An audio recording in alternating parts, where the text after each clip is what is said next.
Epson printer, troubleshooting steps for common errors, printer IT help. Step 1, check printer connection. Make sure your printer is properly connected to Wi-Fi or USB. Restart your router and printer if needed.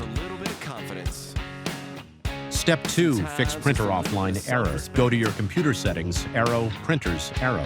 Set your Epson printer as default and remove use printer offline. Step 3, clear paper jam. Turn off the printer and carefully remove any stuck paper from the tray or back panel. Step 4, check ink levels. Low or empty ink can stop printing. Replace or refill cartridges if needed.